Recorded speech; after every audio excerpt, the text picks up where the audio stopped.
Welcome to Comic Power. I am your host, Comic Killer 72. Welcome to Wicked Wednesday, where we discuss all the new comics that's coming out this week. Every Wednesday is like Christmas for us nerds because that's when the new comics come out. These are my recommendations for the best books to pick up on Wednesday. But here's some other information first. I did not get to go to Heroes Con in Charlotte. I was like this over the weekend. I had flu-like symptoms. I couldn't get out of bed and I missed it. Oh boy. I recovered and I'm back now, but man, bad timing. But the show must go on. I also want to let you guys know about alerts. When you go to the top of the homepage and click on alerts, it'll be checked and say, send me all notifications for this channel. And that will tip you off when a new video is up. I usually publish 2 videos a week. On Tuesday afternoons, the new comic report comes out. And on Thursday, some other random video about comics usually drops. Thursday is in jeopardy of not happening this week because of my illness. I'm a little behind, but that is my normal publishing schedule, a Tuesday and a Thursday video. And saying that, let's get to New Comic Day. And DC Comics is giving us Aquaman number 25. I don't talk about this title very much, and I should, because virtually like all the other Rebirth stuff, this is an outstanding book. Basically, it's like Game of Thrones but underwater. To this day, people still think that Aquaman is a whack character based on how he was depicted in the Super Friends cartoon. You know, riding on the back of those dolphins. But the Aquaman comic on Rebirth looks really good. You should be checking it out. Next up is All-Star Batman number 11. This is just an excuse for Scott Snyder to do whatever he wants to do with Batman outside the main Batman continuity. Be warned though, it does cost $5 when the other Rebirth books only cost $3. Next up is Batman number 25. This is his main title. And issue number 24 2 weeks ago actually went up in value because Batman had asked Catwoman to marry him. These type of stories break into the mainstream, so people that don't even buy comics when stuff like this happens. So if you want to make some quick money flipping it, I would say go ahead. It's not going to stay at a high price. They're putting out a second print, so you can pick that up if you just want to read it. Issue number 25 will actually be more important in terms of Batman's continuity. It's going to be part 1 of the War of Jokes and Riddles. So it's the start of a new storyline where the Joker and the Riddler take each other on to try to be king of the underworld. I don't know why they can't just arrest these guys, throw them in Arkham, and just leave them there. How they always keep getting out. But if they didn't get out, then Batman wouldn't have anything to do now, would he? Next up is Harley Quinn number 22, and her parents show up in this issue. This is not a first appearance. Her parents first appeared in Gotham City Sirens number 7 back in 2010. So they have been in comics before, they're just not used that much. I give you guys such good information. You're welcome. Of course, the cover B variants from Frank Cho continue. I'm running out of adjectives to describe just how well I like these. His sense of humor really works well for this character. I'd like to see a whole book drawn by him in this style. Next up is Superman number 25, and this is the finale of the Black Dawn storyline. And we get introduced to the new villain who's tearing apart the Superman family. The question is this a new character? I was not able to find anything that tells me if that's true or not. So if anyone has any information about this character on the cover, please speak up in the comment section because I don't know myself. If it's a new character, this could be a long-term sleeper. Next up is Wonder Woman Tasmanian Devil number 1. This is another mashup between the DC comic characters and Looney Tunes, which are both owned by Warner Brothers. And this cover A is actually drawn by Jim Lee, so that's some star power behind it as well. Wonder Woman is spiking in popularity again due to the success of her new movie, and it's excellent. 4 out of 5 stars, by the way. And Tasmanian Devil has always been so popular. His impact can't be understated. His first appearance is in the animated cartoon Devil May Hair in 1954. But wait, that's not all. We also have Lobo Roadrunner number 1. In this story, the Coyote hires Lobo to try to take out the Roadrunner. Excuse me, Wild-E Coyote. Both the Coyote and the Roadrunner make their first appearance in a cartoon called The Fast and the Furious in 1949. They were taking furious and spelling it like furious, prefer like animals have. Looney Tunes just has a treasure trove of characters that are so popular and have been for over 50 years. To see them matched up with the DC heroes is a good laugh to have and something you should keep in your private collection. Next up, let's see what Marvel is up to, and that's going to be Iceman number 2. This character should have had his own solo comic a long time ago. He's a very interesting character, being that he's an Omega level mutant. Kitty Pryde also shows up in this comic. It has a nice looking cover B right here shown as well. Next up is Star Wars Darth Maul, number 4 of a 5-part miniseries. He's always been one of my favorite Star Wars villains, despite the fact he was only in the prequels for a very short period of time. The main Star Wars title, the Darth Vader title, the Dr. Aphra title, all of the Star Wars spin-offs have been spectacular in the comics. You should be buying at least one of them. Speaking of spectacular, we have Peter Parker, the Spectacular Spider-Man number 1. An Amazing Spider-Man, they aged him up a little bit and made him CEO of Parker Industries. He's a rich businessman and he's more like Tony Stark than the original Peter Parker.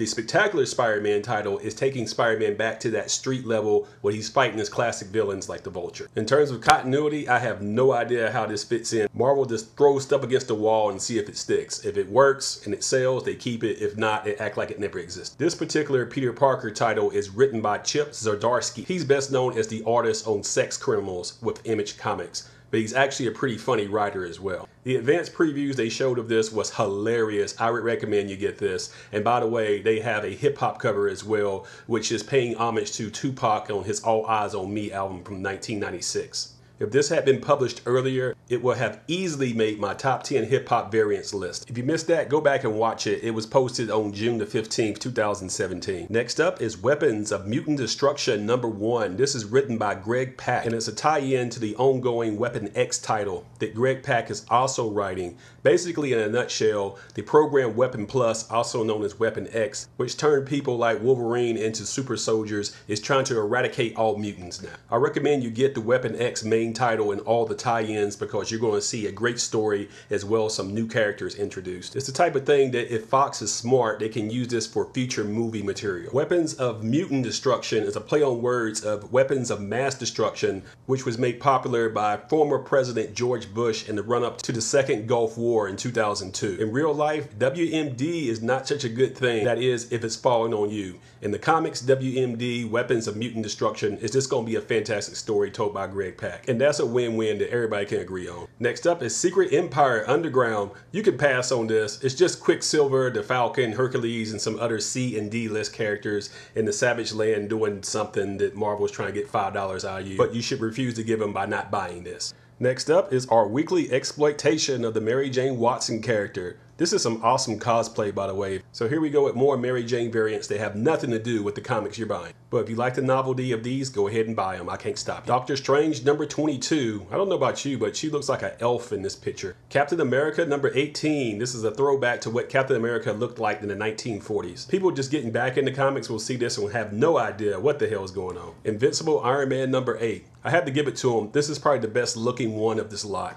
Let's come back to Peter Parker, the Spectacular Spider-Man #1. There is a Mary Jane variant for that, and this actually makes sense. Mary Jane is tied to the Spider-Man universe. The fact that she's in a Deadpool outfit does not bother me. Deadpool is slightly influenced by Spider-Man in his design. So yes, I wouldn't criticize Marvel as much if they did Mary Jane variants and stuff like this and tied it to the main character it's associated with, and not across the whole comic line. But I guess that's a losing battle that I'm not going to win. Next up is our report on independent comics and small publishers.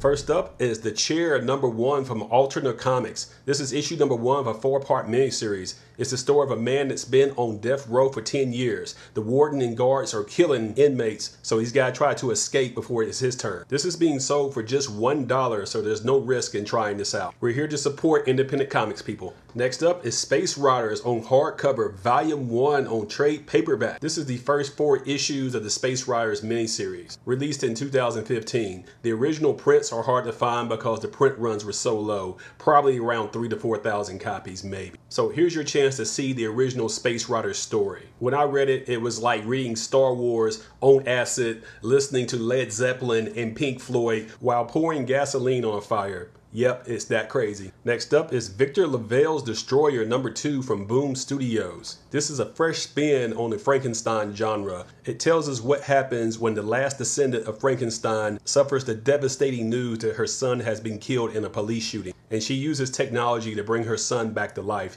while at the same time the original Frankenstein monster is still out there and coming back to civilization. I named issue #1 the Spec Pick of the Week for May 24th. I think this is a long-term hold and a science fiction horror book that you should be reading. This is part 2 of a 6-part miniseries. Next up is Britannia, We Who Are About to Die #1 of a 4-part miniseries. This is a mashup of real-life history in the 60s AD and the Roman Empire mixed with a little science fiction horror. British writer Peter Milligan is having a great time writing a fantastic story here. And David Mack's watercolor covers are just incredible. Next up is The Rapture #2, also from Valiant Comics, and it's more science fiction horror. Ninjak must team up with Shadow Man and Punk Mambo. to defeat an evil in an alternative universe called the Dead Side. The variant gives us another look at the Valiant characters in live action. Ninjak will have a live action web series coming very soon. And you know what's next, more Image, they deliver. First up is Crosswind #1. This is written by Gail Simone and drawn by Kat Staggs. It promises to be Freaky Friday meets Goodfellas because in this story, a hitman trades bodies with a housewife from Seattle. Hopefully the writing is as good as the art because the advanced art I saw was tremendous. Next up is The Few #6, and this is the finale of this miniseries. Sean Lewis is an acclaimed writer, and this is his first take on comics.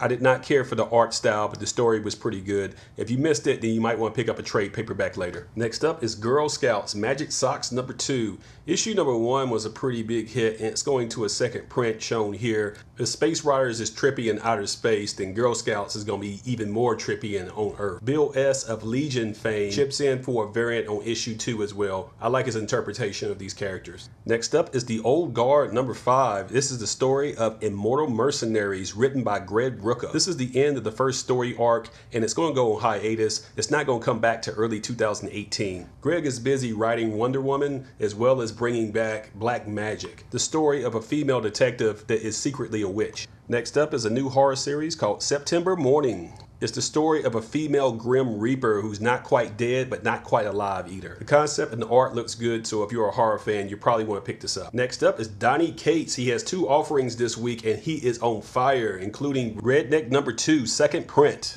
It's the story of a family in East Texas that are secretly vampires, and their cover is blown now. Issue #1 is going back for a 3rd print, and this is what it looks like. Redneck is not as good as I explained. It's actually better than I explained. Yeah, you should be reading this. And Donnie Cates scores again with God Country #6, and this is the finale of this incredible miniseries. It's the story of an old man with Alzheimer's in West Texas who finds an enchanted sword which restores his sanity and gives him superpowers to kill monsters. But the god who lost this sword wants it back. It's a fresh spin on the King Arthur story, and it really caught us by surprise. No one saw this coming. Probably the best miniseries released this year.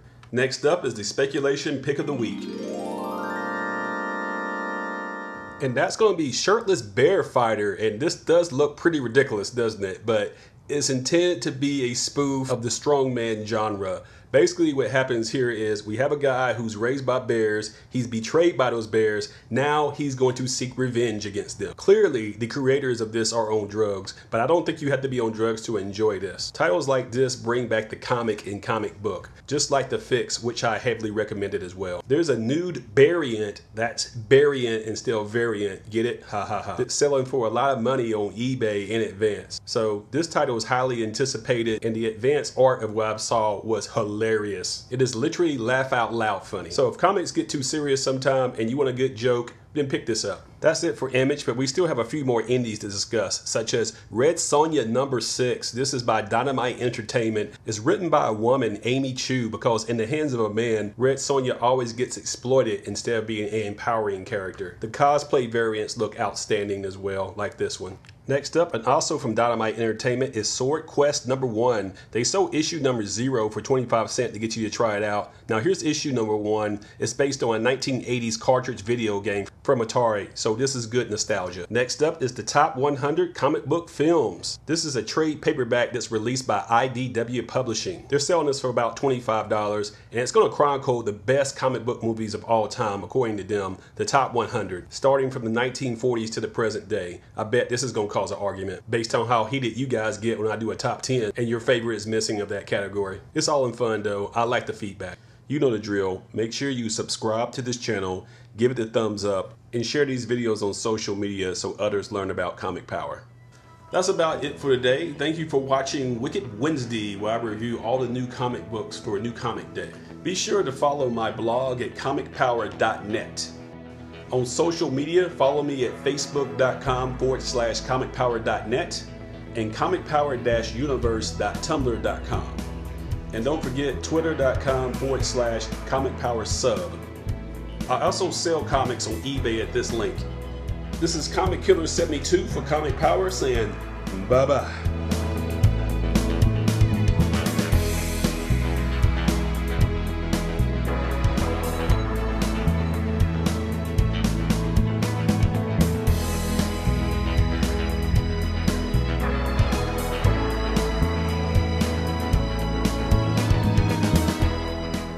don't forget to share this video, click on subscribe, give it a thumbs up, and tell everyone you know about this channel to help it grow. Thank you for your support.